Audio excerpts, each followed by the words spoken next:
Nas asas da Panair, muita coisa aconteceu nesse país. Essa companhia aérea, que nasceu como uma subsidiária de uma empresa americana, dominou o mercado nacional entre os anos 30 e 50. Muita história para contar.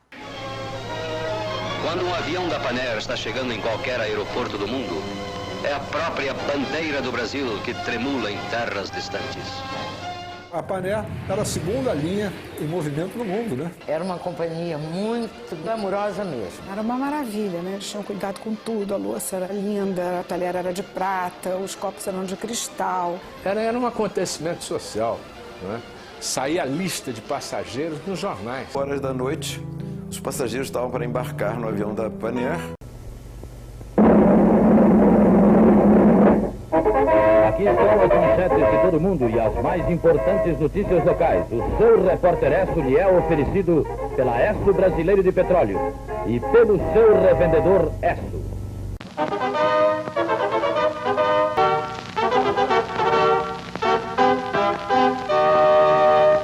Boa noite, amigos. O domingo vai ser marcado por instabilidade do tempo, segundo o escritório de meteorologia. O tempo bom com nebulosidade ao início passará instável. Hoje, na Guanabara, os termômetros assinalaram a temperatura máxima de 32,5 graus no Engenho de Dentro e a mínima de 17,5 graus em Santa Teresa. Segundo informou esta noite o DNER, são boas de um modo geral as condições de tráfego nas principais estradas que servem a Guanabara. A noite de sábado é tranquila para os cariocas. Ao início da noite, os bombeiros conseguiram debelar um incêndio nas matas do Corcovado, o segundo em apenas 24 horas. E eis a notícia final.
Desejando a todos um feliz fim de semana, aqui se despede por hoje o seu Repórter Esso para voltar na próxima segunda-feira às 19h40. Muito obrigado, boa noite, até lá.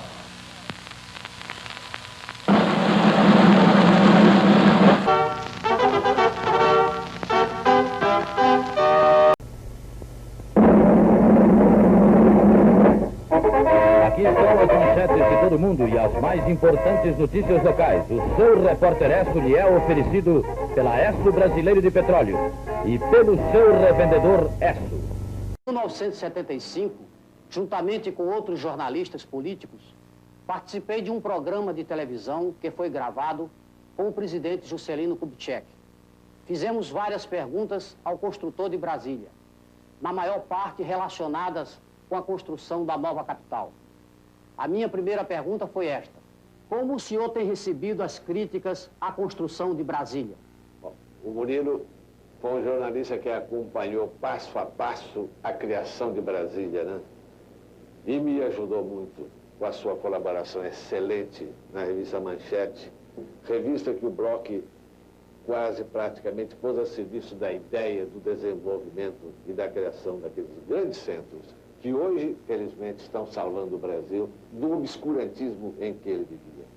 Mas, respondendo à pergunta de Murilo Melo Filho, eu quero dizer, sempre recebi as críticas com a maior tolerância e sempre as desejei, porque o regime democrático, o regime de liberdade que eu fiz vigorar durante os meus 5 anos de governo, não permitindo nenhuma censura à imprensa, nenhuma limitação de liberdade, era exatamente para permitir que todos pudessem livremente atacar, aplaudir Brasília.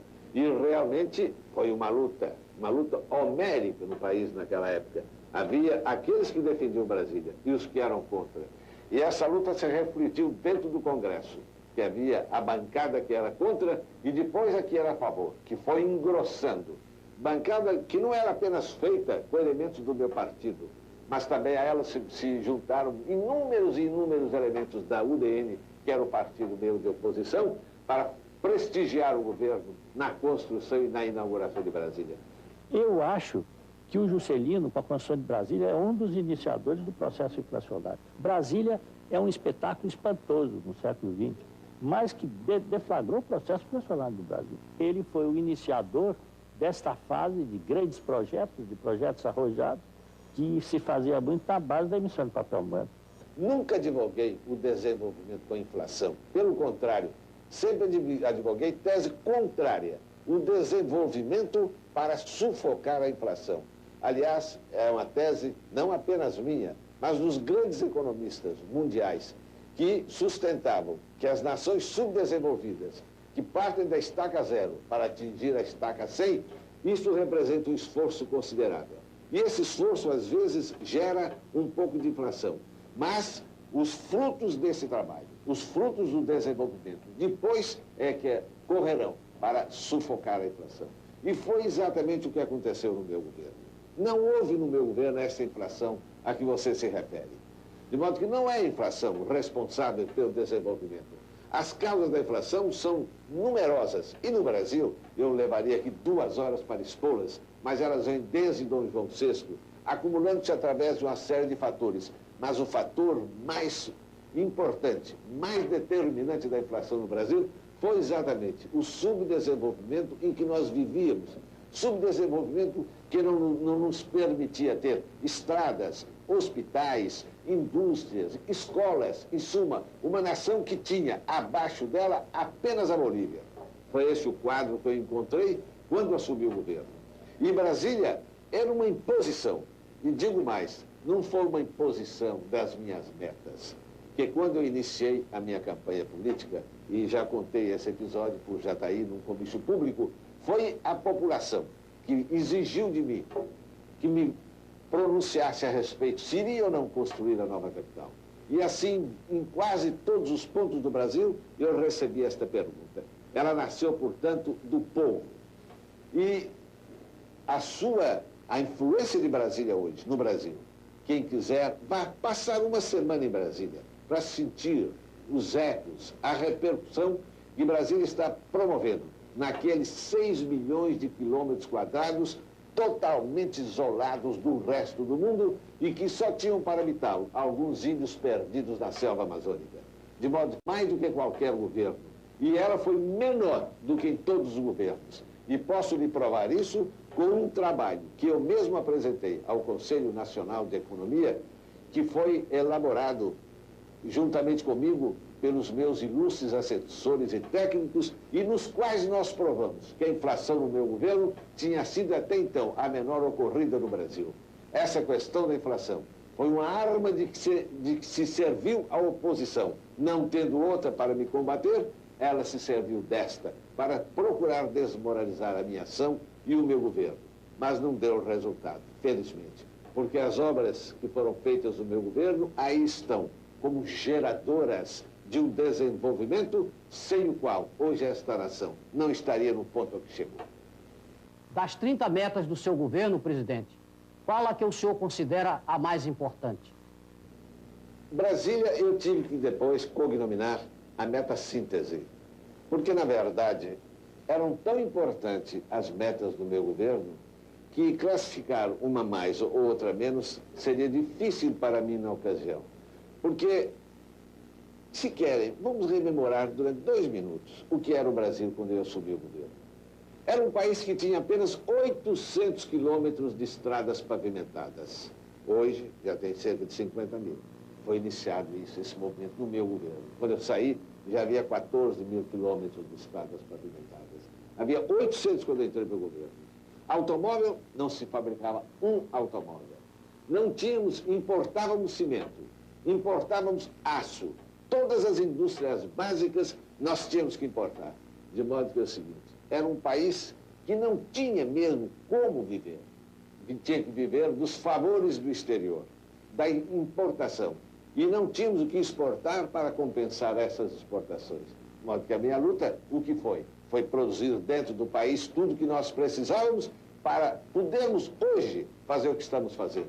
Exportar largamente aquilo que produzimos, não só de matérias-primas, mas também objetos manufaturados, que levam, além da matéria-prima, o trabalho do homem brasileiro. Basta dizer que, quando assumi o governo, não se fabricava um motor do Brasil.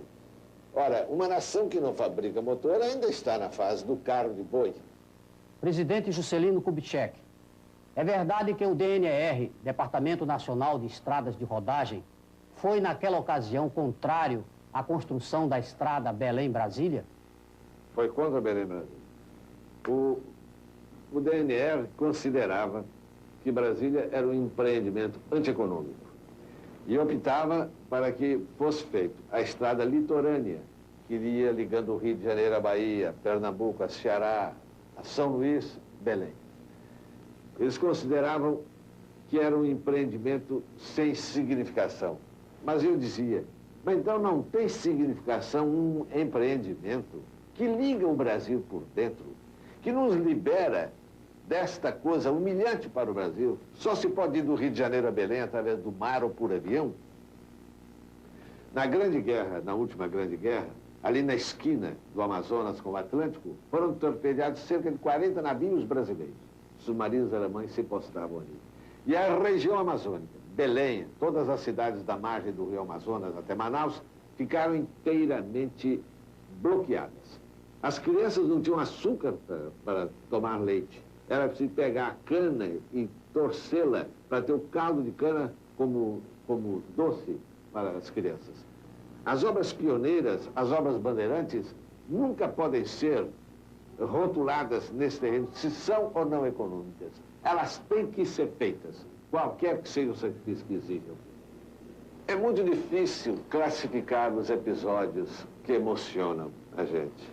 Mas um homem que teve uma vida política agitada, como foi a minha, que viveu na luta desde que entrou para a política e que soube enfrentar, graças a Deus, todos os obstáculos que a política trouxe para o seu caminho, teve horas terrivelmente emocionantes.